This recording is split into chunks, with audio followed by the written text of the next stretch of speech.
So big boss నాకు తెలిసి elimination final last day రోజు కదా మీ బాబు పుట్టింది. సో సుకుమార్ గారు పేరు పెట్టుకున్నాను విన్నాం, అది నిజమేనా? అది పెద్ద అబ్బాయి అండి. పెద్ద అబ్బాయి పేరు పెట్టారా? పెద్ద అబ్బాయికి సుక్రామ్ అని పేరు పెట్టారు. అంటే జగడంలో డైరెక్టర్ సుకుమార్ గారు, హీరో రామ్ కలిపి సుక్రామ్ అని పెట్టారు. ఓకే. సో రంగస్థలంలో ఏమైనా చేస్తున్నారా? లేదండి, అదేం లేదు. అంటే పేరు పెట్టాం కదా అని క్యారెక్టర్ అడుగుతుంటారు. సుకుమార్ గారు ఏంటంటే ఈ క్యారెక్టర్కి ధనరాజ్ అవసరం అంటే ఆఫ్రికా అడవుల్లో ఉన్నా కూడా ధనరాజ్ కాదు ఎవరున్నా కూడా తీసుకొచ్చేస్తాడు. ఆయన స్క్రిప్ట్నే నమ్ముతాడు. స్క్రిప్ట్కి అది టైలర్ మేడా లేకపోతే ఆ క్యారెక్టర్ ఎవరు చేయాలో వాళ్ళనే తీసుకుంటారు. ఏదో మొహమాటానికి వెళ్ళి తీసే సినిమా డైరెక్టర్ కాదు ఆయన. సో బిగ్ బాస్లో మీ ఎక్స్పీరియన్స్ ఎలా ఉంది? బిగ్ బాస్ అనేది ఎన్ని కోట్లు ఖర్చు పెట్టినా కూడా అలాంటి ప్లాట్ఫామ్ మనం క్రియేట్ చేసుకోలేమండి. నాకు తెలిసి ప్రపంచంలో ఉన్న వాళ్ళందరూ బిగ్ బాస్ ఆడుతూనే ఉంటారు బయట కూడా. కాకపోతే ఇక్కడ మనకు బోల్డెన్ వసతులు ఉంటాయి. అంటే నేను కోమలి గారితో నాకు గొడవ అయింది అనుకోండి, నేను మళ్ళీ కోమలి గారితో మాట్లాడాల్సిన అవసరం లేదు. ఎందుకంటే నాకు ఇంకొక ఫ్రెండ్ ఉంటారు, మొబైల్ ఉంటుంది, ఇంటర్నెట్ ఉంటుంది, నేను ఈ మైండ్ని తీసేయగలను. కానీ బిగ్ బాస్లో ఒక 16 మంది 15 మంది మాత్రమే ఉంటారు. ఒక 70 రోజులు వీళ్ళు కలిసి ఉండాలి కాబట్టి కొట్టుకున్నా తిట్టుకున్నా ఏం చేసినా మళ్ళీ వాళ్ళతో ఉండాలి కాబట్టి ఏ తప్పైనా సరే అక్కడ క్లారిటీ వచ్చేస్తుంది.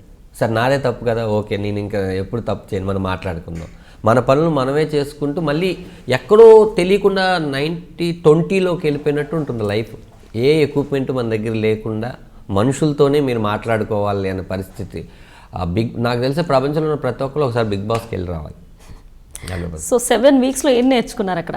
ఏమండి 7 వీక్స్లో 7 వారాల్లో నేను వెళ్ళింది ఒక 2 వారాలు. నా స్టామినా ఏంటంటే 2 వారాల కన్నా ఎక్కువ ఉండలేనండి నేను. అది నాకు తెలిసే వెళ్ళని.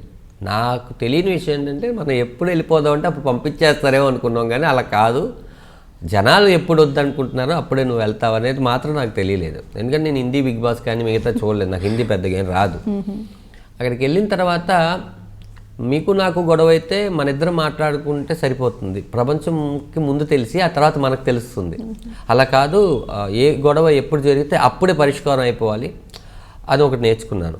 రెండోది ఏంటంటే తప్పు ఎవరిదైనా కూడా 100% తప్పు ఎవరిదైనా కూడా ఒక సారీ అనే పదం మన సైడ్ నుంచి వదిలేస్తే వాళ్ళ ఈగో సాటిస్ఫాక్షన్ అయితే కనుక ఇంకా ఏ గొడవలు రావు. ఎందుకు నీకు ఈగో సారీ చెప్పకుండా అలా ఉండొద్దు అని నేర్చుకున్నాను. తర్వాత వాల్యూస్ తెలుసు. అంటే మనం అక్కడ ఎవరికి ముక్కు మొహం తెలియని వాళ్ళందరికీ గుడ్ మార్నింగ్లు, గుడ్ నైట్లు, లేకపోతే ప్రతి చిన్నదానికి థ్యాంక్స్లు, ఇది మెకానిజం అయిపోయింది అనమాట. కానీ మన రియల్ లైఫ్లో నా భార్యకి నేను ఎప్పుడు నువ్వు చేసిన వంట బాగుందనో లేకపోతే గుడ్ మార్నింగ్ డార్లింగ్ అని, గుడ్ నైట్ అని ఎప్పుడు చెప్పలేదు. అంటే నిజంగా కష్టపడే వాళ్ళకి ఎప్పుడు చెప్పలేదు నేను. అంటే ప్రతి ఒక్కరికి ఒక రెస్పెక్ట్ ఇవ్వాలి ఎవరికైనా సరే అని నేర్చుకున్నాను. ఇంకా చాలా థింగ్స్ ఉన్నాయి అన్నమాట. సో మీరు ఈ బిగ్ బాస్లో ఎందుకు ఎలిమినేట్ అయ్యారనుకుంటున్నారు? జనాలకు నచ్చలేదు, ఎలిమినేట్ చేశారు అంతే అంట. అంటే నేనే చాలాసార్లు రిక్వెస్ట్ చేసుకున్నాను, నన్ను మా బాబు పుట్టుతున్నాడు, మీరు ఓటేసి నన్ను ఉంచకండి, నన్ను సేవ్ చేయొద్దని నేను చాలా ఎపిసోడ్ చెప్పాను. ఎందుకంటే ఐ నో నేను వెళ్ళే డేకి తెలుసు మా అబ్బాయి డెలివరీ డేట్. Okay okay. అది ఏమైందంటే ఒక 10 రోజులు అవతలు జరగాల్సింది ముందే జరిగింది. కరెక్ట్గా ఏం జరిగిందో తెలీదు. నా ఎలిమినేషన్ రోజు స్టేజ్ మీద మా మిస్సెస్ ఫోన్ చేస్తే తారకన్న చెప్పారు నీకు బాబు పుట్టిందని ఈరోజు మార్నింగ్ అని. సిమ్టమ్స్ నాకు అనిపించింది మనకి ఏదో థాట్ ఉంటుంది, మన మనసు మాత్రం ఇంట్లో పెట్టేసేసి మనిషిగా మాత్రం అక్కడ ఉంటే ఏం సరిపోతుంది, నాకు అలాగే అనిపించింది. సో ఎన్టీఆర్ గారి గురించి చెప్పమంటే ఏం చెప్తారు? ఎన్టీఆర్ గారి గురించి చెప్పాలంటే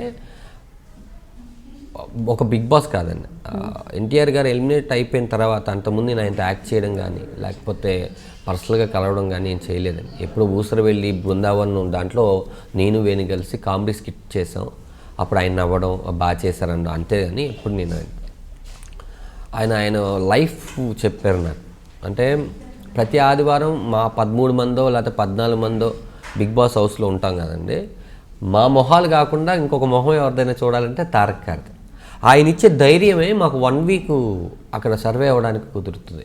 ఆ 1 వీక్ ఆయన చెప్పే విషయాలు చాలా బాగుంటాయి. అంటే ఒక హీరోగానే కాదు తారక్ అన్న అంటే ఒక మనిషిగా ఇంకొక మనిషిని ఎలా ఉండాలి, నువ్వు ఎందుకు ఉండాలి, ఆయన చాలా మంచి విషయం చెప్పారు. ఎలిమినేట్ అవ్వగానే చూడదనరా నువ్వు ఎక్కడో తాడేపల్లి గుడి నుంచి వచ్చావు, ఇక్కడి నుంచి నీ కెరియర్ మళ్ళీ పోతే మళ్ళీ తాడేపల్లి గుడికి పోతావు, కానీ మళ్ళీ స్టార్ట్ చేస్తావు, నీకు తాడేపల్లి గుడి అనేది ఉంది. అలా లేని వాళ్ళు కూడా చాలామంది ఉన్నారు. ఎంతోమంది నీకన్నా నాకన్నా ఎంతోమంది కృష్ణానగర్ ఇంద్రనగర్లో టాలెంటెడ్ పర్సన్స్ ఉన్నారు. కానీ వాళ్ళకి రాని ఒక ఛాన్స్ మనకు వచ్చిందంటే ఎక్కడో ఇంత అదృష్టం ఉంది మనకి. ఎంత టాలెంట్ ఉన్నా ఇంత అదృష్టం ఉండాలి మనకి. ఆ అదృష్టం మనకి ఈరోజు వచ్చింది, దాన్ని కాపాడుకోవాలి. నాకు ఎవ్రీ మూవీ ఒక ఫస్ట్ సినిమా లాగే అనిపిస్తుంది. నీకు కూడా ఈ లైఫ్ బిగ్ బాస్ తర్వాత నుంచి ప్రతిరోజు ఇదే మళ్ళీ తాడేపల్లి గుడి నుంచి పారిపోయి వచ్చిండే అనిపించాలి. చాలా మంచి విషయాలు చెప్పారండి ఆయన. ఒక ధైర్యం తారకన్న. ఇప్పటి వరకు ఎన్ని ఫిలిమ్స్ చేశారు మీరు? లెక్కట్లేదండి కరెక్ట్గా. ఓసారి ఇప్పుడు వికీపీడియా చూసుకొని మనం కూడా చూసుకుందాం అనుకుంటే అది తర్వాత రిలీజ్ అయినాయి అవని కొన్ని అవ్వవు కదండి పరిస్థితులను బట్టి. ఒక 110 పైన చేసి. సో మీ వికీపీడియా రాంగ్ చూపిస్తుంది అయితే 47+ అంటే అది రిలీజ్ అయిన మాత్రం పెట్టిన ఉంటుందండి. అది కాకుండా కొంచెం జనాలకు తెలిసిన సినిమాలే పెడతారు. నేను కూడా వికీపీడియా చూసి ఏంటి ఇది ఇన్ని తక్కువ పెట్టారు అనుకున్నా. ఆయన కొంచెం రాంగ్ ఇన్ఫర్మేషన్ కూడా ఇస్తున్నారు కొన్ని, చూసాం అది కూడా. సో ఇప్పుడు జబర్దస్త్లో చేశారు కదా, Dhanadhan Dhanraj main lead. So experience ఎలా ఉంది?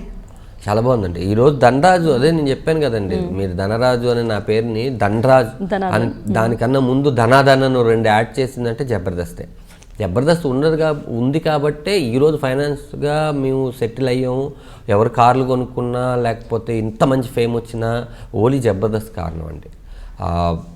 నేను చాలాసార్లు చాలా ఇంటర్వ్యూలో చెప్పాను ఏంటంటే, ఒక సినిమా అనేది ఊర్లోకి తీసుకెళ్తుంది, కానీ జబర్దస్త్ బెడ్రూమ్లోకి తీసుకెళ్తుంది.